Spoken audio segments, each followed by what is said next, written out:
de la fragilidad financiera, Minsky lo que cuenta, lo que explica, es cómo en una situación normal de expansión, de bonanza económica, una unidad económica, utiliza lo de unidad económica, pero en realidad todo el tiempo está pensando en empresa, una empresa en una situación de expansión, de bonanza económica, en la cual los tipos de interés son bajos, en la cual la empresa con su actividad obtiene una tasa de rentabilidad que está bien, ¿no? que por supuesto es superior al tipo de interés que le piden por los créditos, esa empresa tiene un incentivo a endeudarse, ¿no? Pues si es más barato endeudarse que la rentabilidad que obtiene con sus proyectos de inversión, lo lógico y lo natural es que esa empresa se endeude. Bien, lo que describe Minsky con esta hipótesis de la fragilidad financiera, y lo va haciendo un poco sistemáticamente, separa, no me acuerdo si son en 4 o en 5 fases, va describiendo cómo ese comportamiento que es el lógico y el normal en un momento de expansión, de endeudarse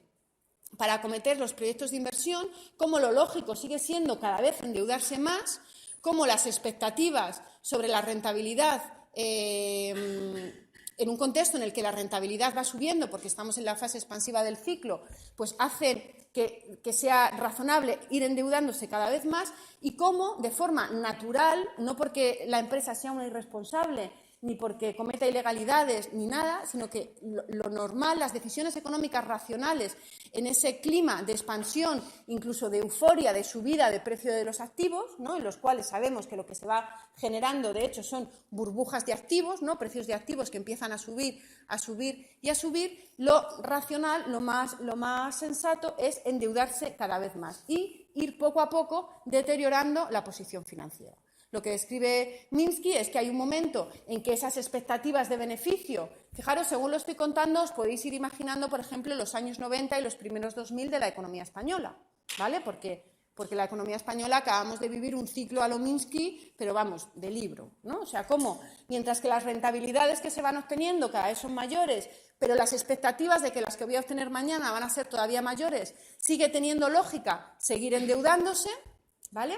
Cómo, según el nivel de endeudamiento va subiendo, la espiral de sobreendeudamiento se pone en marcha y llega un momento en el que esas expectativas de beneficios que van creciendo empiezan a no cumplirse y el nivel de endeudamiento es muy grande y, por tanto, las obligaciones financieras que genera, es decir, los intereses que hay que pagar, también lo son, ¿no? Entonces, hay ahí como un turning point de esto, es un punto de inflexión en el cual los ingresos, las rentabilidades que se obtienen y las obligaciones financieras pues empiezan a descuadrar y se empieza a deteriorar el equilibrio financiero de la gente, ¿no? Pues hay un momento en que ya los ingresos reales empiezan a crecer menos que las obligaciones financieras, se activa esa espiral de deuda, la unidad económica en cuestión o la empresa en cuestión va aumentando su grado de fragilidad financiera, ¿no? Fragilidad es la palabra que utiliza Minsky, hasta que llega un momento en que ese deterioro financiero es tanto, ¿no? Que la unidad ya es tan frágil desde el punto de vista financiero que cualquier shock, cualquier cambio en las expectativas, cualquier cambio externo puede precipitar una subida en los tipos de interés que convierta a la empresa en insolvente, ¿vale? Que esté ya tan al borde que cualquier cambio en las condiciones financieras le hagan caer en la insolvencia y, por tanto, en la crisis de deuda. Bueno, lo que cuenta Minsky es que esto, que es lo normal que le pase a una unidad solo, en realidad le pasa a todas las unidades y, por tanto, le pasa a toda la economía. Entonces, lo que le pasa a la economía capitalista es que, por eso decía, lo que hace es como cuenta el relato financiero de la teoría del ciclo. Lo que le pasa a la economía capitalista es que durante la fase de expansión se va deteriorando en términos financieros, ¿vale? Es algo propio de la fase de expansión. Cuando todo va bien, ¿no? Cuando todo va bien, y por simplemente ir tomando decisiones racionales en ese contexto de rentabilidades altas y de expectativas optimistas, las empresas van deteriorando su capacidad financiera. Entonces, él cuenta que esto le pasa a toda la economía, que las economías, por tanto, tienen esa vocación de fragilizarse en el ámbito financiero y, por tanto, generar de forma recurrente crisis financieras. Bueno, este relato que Minsky lo cuenta muy bien, ¿vale? Yo os animo a que leáis el texto donde lo cuenta, es de 1992, si a alguien le interesa me lo puede pedir, en Internet se localiza muy fácil, pero Minsky lo cuenta de una forma bastante pedagógica y bastante ilustrativa.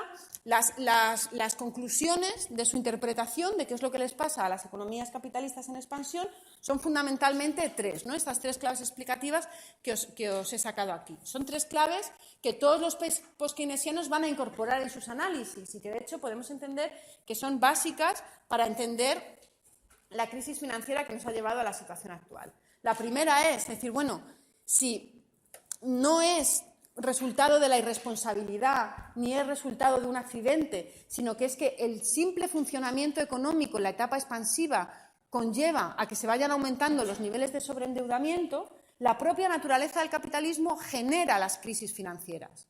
Entonces, descarta esa idea de las crisis financieras como accidentes, ¿vale? Y reivindica esa idea de las crisis financieras como algo resultado del funcionamiento ordinario de la economía capitalista. En segundo lugar, ¿no? otra gran clave que da, fijaros, él cuenta todo el relato, que lo leáis, lo cuenta en términos de empresa, pone el zoom, pone la importancia del análisis en la deuda de los agentes privados, ¿no? En particular de las empresas. Luego veremos que también la deuda de las familias es importante, pero él aquí pone el foco en la deuda de las empresas. Es el comportamiento de los agentes privados, ¿no? Es la deuda privada la que va a ir aumentando en la época de expansión y la que va a estar en el origen del estallido de la crisis. Y la tercera clave importante, ¿no? Que a lo mejor ahora, y más en este contexto que nos está tocando vivir, nos puede parecer de perogrullo, pero que desde el punto de vista analítico es un hallazgo por su parte, es decir, ojo, por tanto, que para entender la crisis lo que tenemos que estudiar es la fase expansiva. ¿Vale? Bueno, digo que ahora nos puede parecer de perogrullo, pero ojalá los ministros de Economía y los responsables de Economía de los años 90 y hasta el año 2006 o así hubieran estudiado un poquito a Minsky, o seguro que lo habían estudiado, ojalá se hubieran acordado un poco, ¿no? La gestación de la crisis, el deterioro financiero, el problema no surge el día antes de que se caiga Lehman Brothers, es durante la expansión, es cuando todo va bien, cuando se están gestando los problemas y, por tanto, si nos interesa la crisis, lo que tenemos que estudiar, ¿no? Y esta idea a mí me parece muy importante, si nos interesa la crisis, lo que tenemos que estudiar es la expansión, porque es en la expansión donde se está gestando la crisis.